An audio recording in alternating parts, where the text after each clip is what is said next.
நான் Jackie Sekar, Jackie சினிமாஸ்க்காக இந்த எபிசோடில் நம்ம பார்க்க போகிற திரைப்படம் த டெவில்ஸ் வேர்ஸ் பரடா. இந்த படம் வந்து 2006 வந்தது. அதனுடைய 2ஆம் பாகம் 20 ஆண்டுகளுக்கு கழித்து அந்த படம் வந்து செகண்ட் பார்ட் வந்திருக்குது. இந்த டெவில்ஸ் வேர்ஸ் பரடா அப்படின்னா, பரடா அப்படின்றது வந்து ஒரு ட்ரெஸ்ஸு, இட்டாலியன் ட்ரெஸ்ஸு தான் வந்து பரடா அப்படின்னு சொல்லுவாங்க.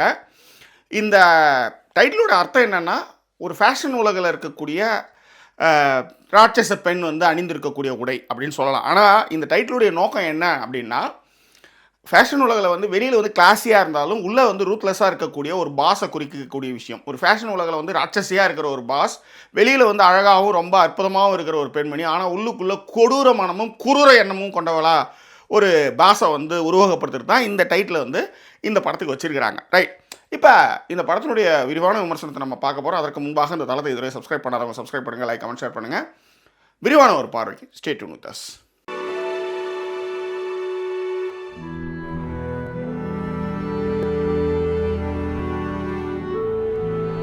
த டெவில் வேர்ஸ் பரடா.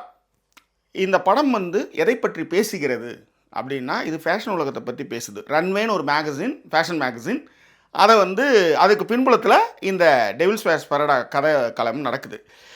இப்போ நம்ம வந்து டிவி வந்த புதுசில் வந்து எஃப்டிவின்னு ஒன்று வந்து எப்போ பார்த்தாலும் நடந்துகிட்டே இருப்பாங்க இல்லையா, அந்த மாதிரியான ஃபேஷன் உலகத்தில் அதற்காக வெளிப்படுத்தக்கூடிய மேகசின் தான் வந்து ரன்வே. இந்த ரன்வேவை வந்து யார் வந்து ரன் பண்ணுறாங்க அப்படின்னா, மிரண்டா அப்படின்ற ஒரு பெண்மணி. வயதான பெண்மணி தான், ஆனால் பார்த்தீங்கன்னா பணக்கார தோரணை, அவங்க கீழே வந்து ஏகப்பட்ட பேர். ஏன்னா அது ஃபேமஸான ஒரு ஃபேஷன் புக்கு, அதனால் அந்த ப்ரைடெல்லாம் அவங்களுக்கு நிறையவே இருக்கும். ஸோ மெரில் ஸ்ட்ரிப் தான் வந்து அந்த மிரண்டான்ற ஒரு கேரக்டர் வந்து பண்ணியிருப்பாங்க. மெரில் ஸ்ட்ரிப்புடைய முக்கியமான படமாக இந்த படத்தை சொல்லலாம், த டெவில் வேர்ஸ் பரடாவை சொல்லலாம். ஆனால் முக்கியமாக த போஸ்ட் அப்படின்னு ஒரு படம், ஸ்டீவன் ஸ்பீல்பர்க் எடுத்த படம். அடுத்தது வந்து பார்த்தீங்கன்னா இன்னொன்று வந்து the bridges of Madison, Clint Eastwood. இந்த 2 படங்களும் வந்து அவங்கள வந்து காலத்துக்கு பேர் சொல்லக்கூடிய ஒரு ஃபிலிம். இதுவும் இந்த படம் தான் மெயின். ஆக்சுவலாக பிரிட்ஜஸ் ஆஃப் மேடிசன் வந்து வேறு லெவல். ஆக்சுவலாக இதில் வந்து அவங்க தான் வந்து அந்த டெவில் வந்து அவங்க தான், ஓகேவா. ஸோ அடுத்தது வந்து பார்த்திங்கன்னா அண்ணா ஹாத்வே. அவங்க வந்து ஆண்டின்ற ஒரு கேரக்டர். அண்ணா ஹாத்வேயோடைய படங்கள் வந்து எனக்கு ரொம்ப பிடிச்சது வந்து இன்டர்ன் தான். அந்த படம் வந்து மறக்கவே முடியாது, அப்படிப்பட்ட ஒரு ஃபீல் குட்டான மூவி. ஸோ அடுத்தது வந்து பார்த்திங்கன்னா எமிலி பிளண்ட், செக்காரியோன்னு ஒரு ஃபிலிம் 2015. உண்மையில் அந்த படம்லாம் வந்து வேறு லெவலு. ஏன்னா இந்த பெண்ணை வந்து நீங்கள் எப்படி பார்க்கலான்னா, ரொம்ப அழகாகவும் இருக்க மாட்டாங்க, ஆனால் அதே நேரத்தில் வந்து ரொம்பவும் மொக்கைன்னு சொல்ல முடியாது. அந்த மாதிரி ஒரு பாதி மீட்டரில் இருப்பாங்க. ஆனால் அவங்களுடைய பர்ஃபார்மன்ஸ்லாம் பார்த்தீங்கன்னா ஆக்ஷன் படத்துக்கும் செமையாக சூட் ஆவாங்க. இந்த மாதிரியான ஒரு ஃபிலிம்லேயும் அவங்க வந்து சூப்பராக செட் ஆவாங்கன்றதுக்காக நான் சொல்கிறேன். ஸோ இந்த 3 கேரக்டர் தான் படத்தில் மெயின். முதல் பாகத்தினுடைய கதை என்ன அப்படின்னா, அதாவது மிரண்டா அவங்க வந்து ரன்வே மேகசினை வந்து ரன் பண்ணுறாங்க. அதில் வந்து அவங்க தான் டெவில். அவங்க வர்றாங்கனாலே இப்போ ஆஃபீஸே கப்சிப்னு ஆகிடும். பர்ஃபெக்ஷன்ஸ் ரொம்ப முக்கியம். யாராக இருந்தாலும் தயவுதாட்சணமே கிடையாது. ஃபயர் பண்ணுறதுல அவங்கள அடிச்சிக்க முடியாது. அந்த இடத்துல வேலை செய்கிறது ப்ரைடான ஒரு விஷயம். அவங்களுடைய காரியதரிசி, ரிசப்ஷனிஸ்ட், கூட பர்சனல் அசிஸ்டன்ட், எப்படி வேணாலும் நீங்கள் வச்சுக்கலாம். அவங்க தான் வந்து யாருன்னு பார்த்தீங்கன்னா நம்ம எமிலி பிளண்ட். அவங்க வந்து என்னென்னா ஃபஸ்ட் அசிஸ்டன்ட். ஆக்சுவலாக ரிசப்ஷனிஸ்ட் வேலை பார்ப்பாங்க, கால்ஸ் அட்டன் பண்ணுவாங்க, எல்லாம் பண்ணுவாங்க. ஸோ அவங்க வந்து இருக்கும்போது இந்த இடத்துக்கு வந்து ஒரு இன்டர்னாக, அதாவது படித்து ஜேர்னலிசம் துறையில் வந்து சாதிக்கணும்னு நினச்சி ஒரு பொண்ணு, அவங்க தான் வந்து ஆண்டி அண்ணா ஹாத்வே. இதில் வந்து ஃபஸ்ட் பார்ட்டில் 2006 வந்து ஜாயின் பண்ணுவாங்க அந்த ஆஃபீஸில். ஜாயின் பண்ணும்போதுன்னு பார்த்தீங்கன்னா, எப்பயுமே புதுசாக ஒரு ஆஃபீஸில் வரும்போது அவங்கள வந்து நம்ம நிறையா வந்து நக்கல் நயன்லாம் பண்ணுவாங்களே, அந்த மாதிரிலாம் அந்த பொண்ணை பண்ணும்பொழுது அதெல்லாம் மீறி எல்லா விஷயத்தையும் கற்றுக்கிட்டு யாரை நம்ம மிராண்டாவுக்கு அசிஸ்டண்ட்டாகவே ஆகிடுவாங்க. அந்த டெவிலுக்கே ஆக்சிடென்ட் ஆகிற அளவுக்கு வந்து இருப்பாங்க. என்ன பிரச்சனைனா, அவங்களுக்கு வந்து பயங்கர ஆங்ஸைட்டி, ப்ரெஷர், ஒர்க் ப்ரெஷர் அதிகமாக இருக்கும். ஓடிக்கிட்டே இருப்பாங்க. அதாவது ஒரு மேகசினில் வந்து ரொம்ப ஜாலியாக வேலை செஞ்சுட்டு டீ குடிச்சிட்டு போகலாம் அப்படின்லாம் இல்லாமல் உயிரை கொடுத்து வேலை செஞ்சுட்டு இருப்பாங்க. ஆனால் அங்கீகாரம் வந்து கிடைக்காது. சின்ன தவறுகள்லாம் வந்து பயங்கரமாக எரிஞ்சு விடுவாங்க. இதையெல்லாம் மீறி நம்ம எமிலியை தூக்கிட்டு அந்த பொண்ணை வந்து அப்பாயின்ட் பண்ணுவாங்க. அதாவது பாரிஸ் ஃபேஷன் ஷோவுக்கு வந்து இந்த பொண்ணை கூப்பிட்டு போவாங்க. அந்தளவுக்கு வந்து அவள் வந்து பெரிய லெவலில் இருப்பாள். ஆனால் அங்கே போனதுக்கப்புறம் தான் வந்து டெவிலாக நம்ம மாறிட்டு இருக்கோம், நாம் இனிமேல் இந்த இடத்துல வேலைக்கு ஆகாது அப்படின்னு அந்த இடத்துல இருந்து அவள் பிரிவா. ஓகே, இதுதான் ஃபஸ்ட்டு பார்ட்டுடைய கதை தான். அதில் என்னென்னா, ஸ்டான்லி டூசி தான் வந்து நைஜில் அப்படின்ற ஒரு கேரக்டர் வந்து பண்ணியிருப்பார். அவர் வந்து ஃபேஷன், அந்த ரன்வே ஃபேஷனுடைய புக்கோடைய டேரக்டர் அவர் தான், ஓகேவா. ஸோ எடிட்டர் இன் சீஃப் தான் வந்து நம்ம மிராண்டா. ஸோ இந்த இடத்துல அந்த பொண்ணு வந்து விட்டுட்டு தன்னை அறிந்த பெண் வந்து எப்படி வந்து தனி பாதையை தேர்ந்தெடுத்தா, இந்த மாதிரியான புற அழுத்தங்கள்லாம் இல்லாமல் அந்த பொண்ணு எப்படி தனியாக பயணிச்சா அப்படின்றது தான் ஃபஸ்ட் பார்ட். இப்போ செகண்ட் பார்ட்டு 2026 20 வருஷம் கழித்து இந்த படம் வருது. அதே டைரக்டர் அதே கதையை வந்து கொஞ்சம் மாடிஃபை பண்ணி 20 வருஷம் இப்போ மெச்சூர் ஆகிட்டா. அப்போ இன்டர்னாக வந்தா இல்லையா ஆண்டி, இப்போ அவள் மெச்சூர் ஆகிட்டா. இப்போ அந்த ரன்வே ஃபேஷன் மேகசினில் அவள் வந்து எப்படி வந்து உள்ளார நுழைஞ்சா என்ன அப்படின்றது தான் செகண்ட் பார்ட். ரைட், இந்த செகண்ட் பார்ட்டுடைய கதையை நான் சொல்கிறேன். என்னென்னா, மிராண்டா பெரிய ஆள், ரன்வே ஃபேஷன் சீஃப் எடிட்டர் அவங்க தான். ஆனால் அவங்களும் வந்து ஒரு இடத்துல வந்து காயப்படுறாங்க. அண்ணா ஹாத்வே வேறு லெவலில் வந்து ப்ரெசென்ட் பண்ணி ஜேர்னலிசம் துறையில் வந்து வேறு லெவலில் ப்ரெசென்ட் பண்ணும்போது அவளுடைய பேப்பரும் ஒரு இடத்துல வந்து ரிஜெக்ட் ஆகுது. ஸோ பிரபலமாக இருக்கக்கூடிய 2 பேருமே என்ன பண்ணுறாங்கன்னா காயப்படுறாங்க. அன்ஃபார்ச்சுனேட்லி, என்ன சொல்கிறது, ஃபார்ச்சுனேட்லி அன்ஃபார்ச்சுனேட்லி ஒரு கட்டத்தில் வந்து அண்ணா ஹாத்வே வந்து திரும்பவும் தன்னுடைய தாய் வீடான ரன்வேயில் வேலை செய்கிறதுக்கு வரா. இப்போ வந்து என்னென்னா 2 பேருமே காயப்பட்டிருப்பாங்க. 2 பேருமே வந்து இழந்த பெருமையை மீட்கணும்.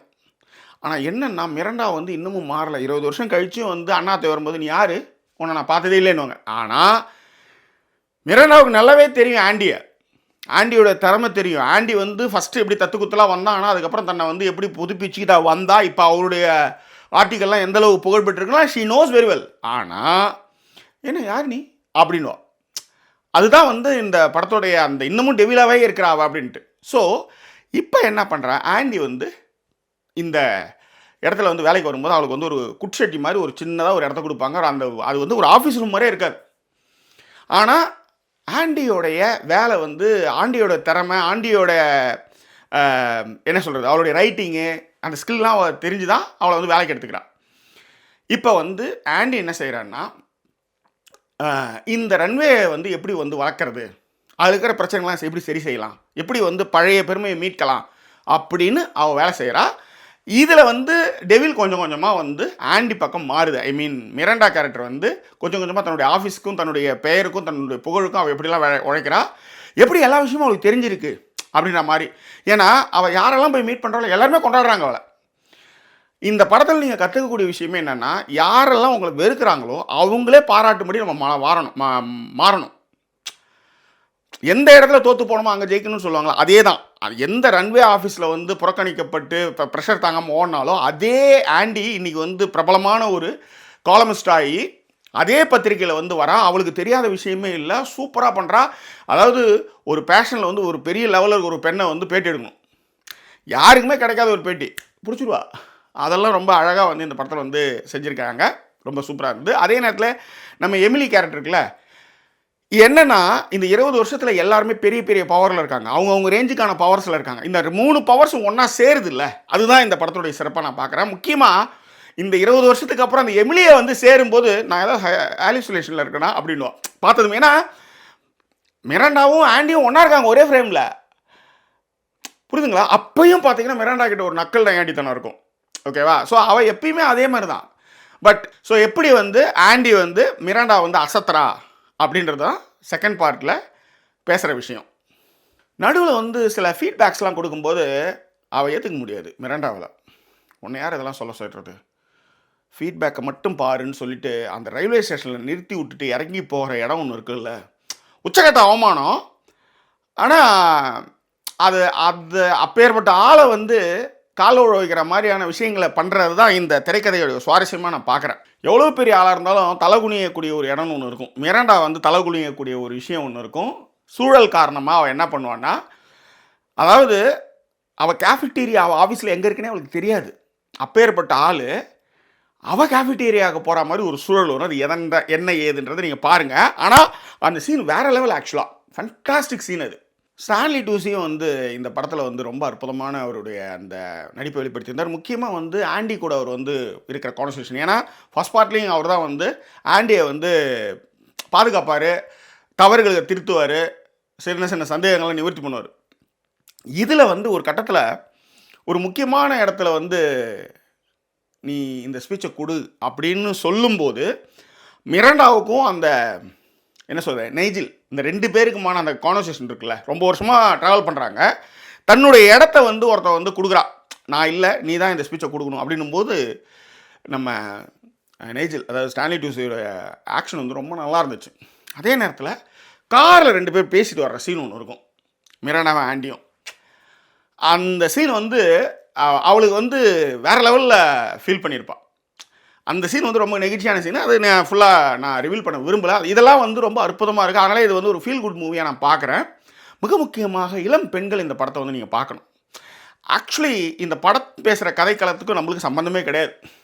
ஒன்றில் ஒரு பேக் வந்து பார்த்தீங்கன்னா 5 லட்சம் 6 லட்சம்ட்டு அந்த மாதிரியான ஒரு ஃபேஷன் உலகம். அவங்களுக்கு வந்து கரண்ட் பில்லை பற்றியோ அரிசி விலை உயரை பற்றியோ இப்போ கூட வந்து 1000 ரூபா டமால்னு தூக்கி, அதாவது மன்மோகன் ஆட்சி காலத்துலேயாவது 10 ரூபா 20 ரூபா உயரும், அதுக்கே ஸ்மிருதி இராணி மாதிரி ஆனாலாம் கேஸ் சிலிண்டர் வச்சு வேறு லெவல் பண்ணாங்க. இன்றைக்கி வந்து ஒரே நாளில் 1000 ரூபா சிலிண்டர் ஏற்றியாச்சு, ஒரு ரூபாயும் ஆய திறக்கல. காங்கிரஸ் அதை விட தூங்கிட்டு இருக்கு. ஓகேவா?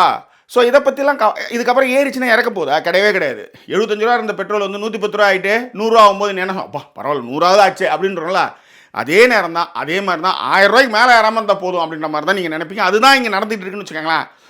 ஸோ இதை இப்போ நான் சொன்னேன்ல, விலைவாசி உயர்வை பற்றியோ பெட்ரோலை பற்றியோ டீசலை பற்றியோ எதை பற்றியுமே கவலைப்படாத ஒரு இனம் ஒன்று இருக்குல்ல, அவங்களுக்கான ஒரு வாழ்க்கை முறை, அவங்களுடைய சாட்டிஸ்ஃபேக்ஷனுக்கு அவங்க கிட்ட பணத்தெல்லாம் பிடுங்கிறதுக்கான ஒரு ஃபேஷன் டிசைனிங், ட்ரெஸ்ஸு, காஸ்டியூம், அதற்கான பத்திரிக்கை, அதற்கான editor, director, editor in chief, ரைட்டர்ன்ற அது வேறு உலகம். ஆனால் இந்த விஷயத்தை வந்து நீங்கள் எல்லாத்துலேயும் அப்ளிகபிள் பண்ணி பார்க்கலாம். அதனால் இந்த படத்தை வந்து நீங்கள் எல்லோரும், அதாவது இளம் பெண்கள், முக்கியமாக இந்த இளம் பெண்கள் வந்து ஒரு தன்னம்பிக்கைக்கூடிய ஒரு ஃபிலிமாக, உங்களுக்கு தன்னம்பிக்கை அதிகமாக ஏற்றக்கூடிய ஒரு ஃபிலிமாக இந்த படம் இருக்கும் அப்படின்றத மாற்றுக்கிறதுல முக்கியமாக ஆண்டி கதாபாத்திரம் உங்களுக்கு அதை தான் சொல்லிக் கொடுக்கும். சுயமரியாதை ரொம்ப முக்கியம். எவ்வளோ ஓடினாலும் நம்ம மனசு நிம்மதி முக்கியம். ஆன்சைட்டிலாம் இல்லாமல், ப்ரெஷர்லாம் இல்லாமல் ஃப்ரீயாக இருக்கணும். அதுக்கு ஏன் இவளுடைய ஆட்டிடியூடே நம்மளுக்கும் வருது, நம்மளுக்குன்னு நான் தனித்தனிமையை இழந்துடுறோன்னு தான் ஃபஸ்ட் பார்ட்டு. செகண்ட் பார்ட்டில் நீ எவ்வளோ பெரிய ஆளாக இருந்தாலும் நீயே அசத்துற மாதிரி என் உழைப்பை நான் கொடுப்பேன் அப்படின்னு நிற்கிறதும் சூப்பராக இருக்கும்.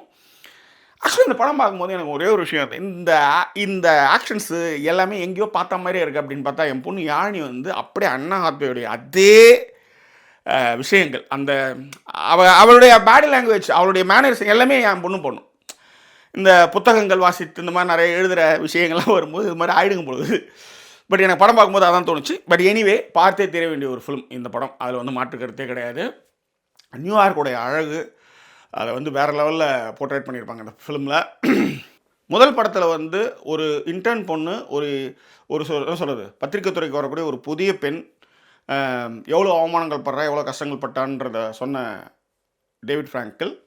செகண்ட் பார்ட்டில் வந்து 20 வருஷத்தில் இந்த எல்லா 3 கேரக்டருமே எப்படி மெச்சூர்ட் ஆகுது, அவங்க அதில் சந்திக்கிற பிரச்சனைகள்லாம் என்ன, அதில் வந்து அவங்க எப்படி வெளிவந்தாங்கன்றதை அழகாக பேசியிருக்காங்க.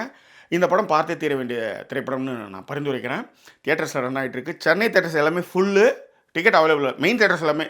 ஸோ தியேட்டரில் போய் பாருங்கள், என்ஜாய் பண்ணுங்கள். இந்த படம் ஃபஸ்ட்டே பார்த்துருந்தீங்கன்னா நிச்சயமாக வந்து செகண்ட் பார்ட்டும் உங்களுக்கு ரொம்ப பிடிக்கும். வேறு என்ன, மீண்டும் வேறு ஒரு எபிசோட் உங்களை நான் சந்திக்கிறேன். அதுவரை நன்றி கூறிவிடுவது உங்கள் ஜாக்கி சேகர். நன்றி, வணக்கம்.